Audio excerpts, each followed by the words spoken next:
Beyond the Mic with Sean Dillon.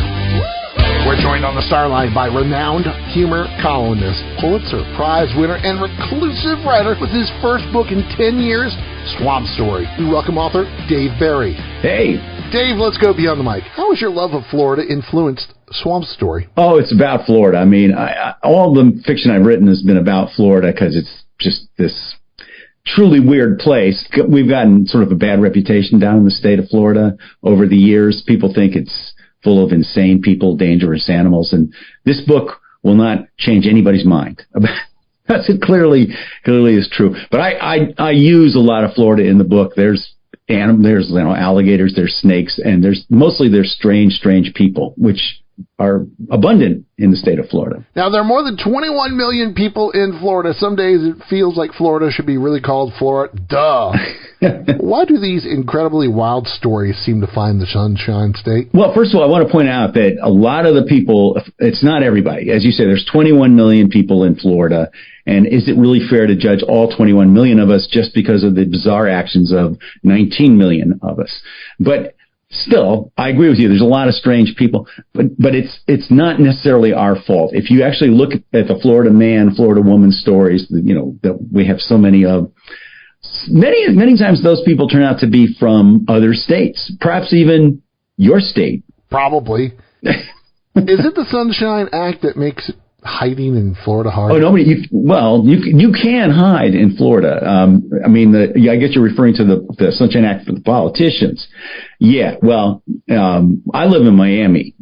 We basically we're okay with corruption in Miami. I mean, I have often said we should just go ahead and when we elect people, we should elect them and then swear them in and indict them in one ceremony, just to keep it simple and quick.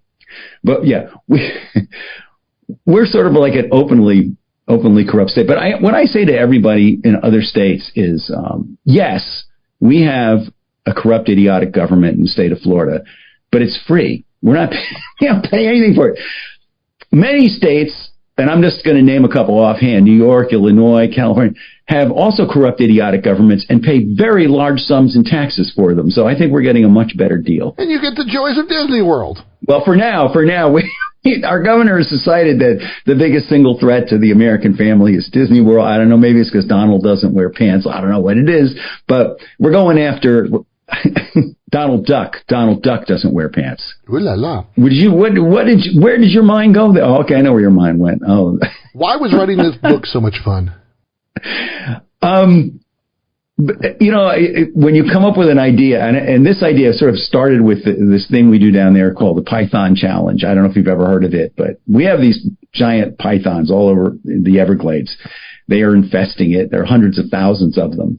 And the Everglades happen to be right next to Miami. Well, they're right next to a lot of cities. But if you look at the state of Florida, the middle of it is this gigantic swamp. And then the people live in little corridors on either side. So when you're in Miami, you are right next to, you don't have to drive more than 20 minutes, depending on where you are, to be in the middle of this swamp full of alligators and snakes and so on. So we had this idea, our government had this idea, our state government idea, so I think 10 years ago or so, to just invite anybody who wanted to come to Florida and kill our snakes. Just anybody. So what could possibly go wrong? Everything. Everything. And the funny part is, like, the Python Challenge, which is held every year, they try to kill as many pythons as they can. And generally they announce the score at the end of it, and it's like 200 or 300 snakes they killed. Meanwhile, every single mama snake out there has laid at least 100 eggs. The pythons are winning the Python Challenge. But anyway, the idea for this book started with this weird thing, the python. How can I make that part of a story? So I threw in some buried treasure and some crazy guys trying to create a monster and a whole lot of TikTok, and came up with this idea for this story. Now, if you go to Sweetwater, Texas, there's a rattlesnake roundup. Okay, but how do you do in the rattlesnake roundup? I try to avoid it as much as possible. Dave Barry, his book, Swamp Story, and he joins us beyond the mic for the Rockin' 88 random questions. All you got to do is answer with the first thing that comes to your mind. There is no pressure. Oh God, I hate these. All right, go ahead. You once lifted a incredible 4 million centigrams. Did your incredible feats of strength continue while writing this book? Yes. I have no idea what that question meant. Well, he power lifted 90 pounds, but I wanted to make it seem bigger. I did? Oh, yeah. In my day, I could lift 90 pounds. Now I'm down to about like my toothbrush. First guitar you ever bought? Oh, a Fender Stratocaster. Still my favorite guitar. Dave, do you know the difference between a croc and a gator? Yeah, one of them, the teeth come out the bottom, and I think it's the croc that does that, but I don't know. Either way, I'm running if I see one. Have you ever gone through a corn maze voluntarily? Yes, I actually was in a corn maze and failed spectacularly. I'm doing this interview from inside that corn maze. What's the best Western of all time? That's I'm going to go with High Noon. I love High Noon. Is there a better band name than Mysterious Toilet Vegetables? No, I have all their albums or whatever we have now. We don't do albums anymore, but yeah. Didn't think so. Which celebrity do you miss the most? I'm going to go with Elvis. And I'm not saying he's gone. I'm just saying he's not performing at the moment.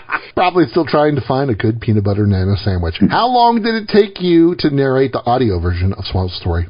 Well, it was actually 4 days, but it felt more like about 11 years standing in front of the microphone being told over and again, Dave, you popped your peas. Like, apparently that's bad. Next time I write a book, there's going to be no peas in it. Never mind. Go ahead. It's time for One Big Question with Dave Barry, author of Swamp Story Beyond the Mic. Dave, to this very day, was there anything more notable in your life than an exploding whale? That's that and picking my son up at middle school in the Oscar Mayer Wienermobile were the two highlights of my existence. Dave thinks Elvis might still be alive, loves High Noon, and has been lost in a corn maze. Probably still lost right now. His book is Swamp Story. Author Dave Barry, thanks for taking the time to talk with us today. Thanks, Sean. Thanks for having me on. And that, my friends, is a Beyond the Mic shortcut.